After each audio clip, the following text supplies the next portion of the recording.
The 19th century American West is a landscape defined by thousands of people making a grueling push across an unforgiving continent.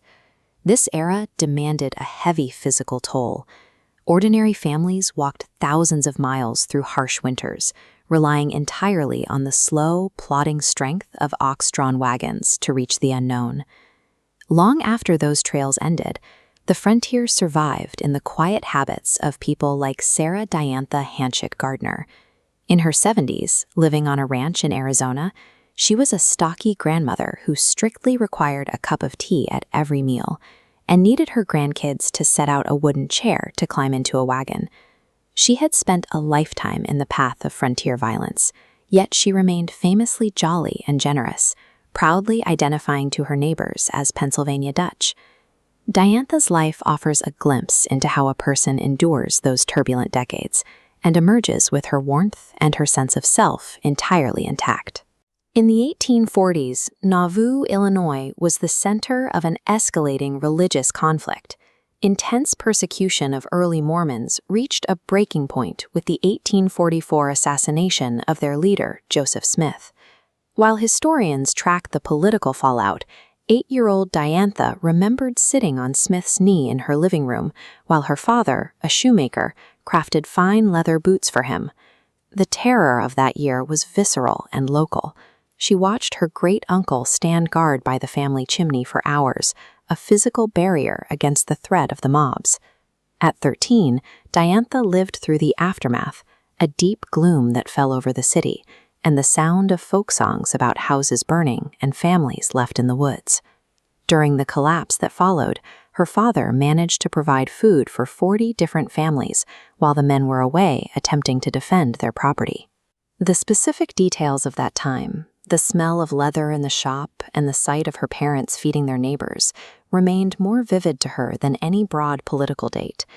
The migration to Utah followed, a 1,000-mile journey across the plains marked by the threat of displacement and the societal shift into plural marriage. At 18, Diantha became the fourth wife of Elias Gardner, beginning a new life in an untamed landscape where survival was a matter of daily, manual labor. She hauled water, made candles by hand, and took on odd jobs to support the family economy in a territory with few resources. In 1851, she turned her single-room log cabin in Payson into a neighborhood school, teaching her own children and her neighbors' children in the same space where she cooked and worked.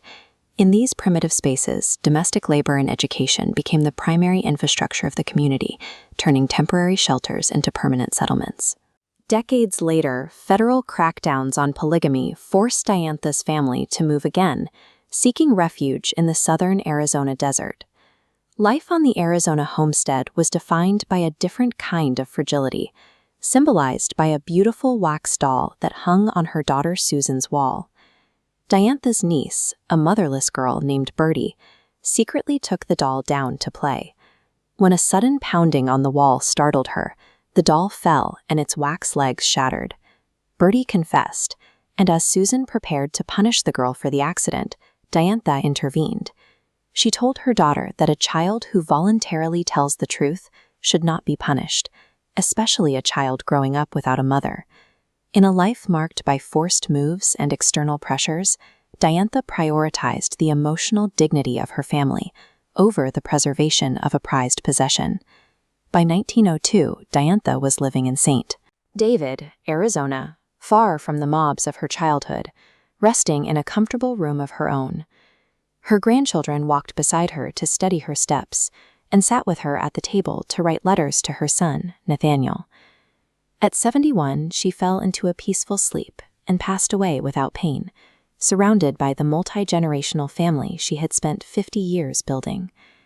History is often recorded as a series of sweeping movements and political milestones.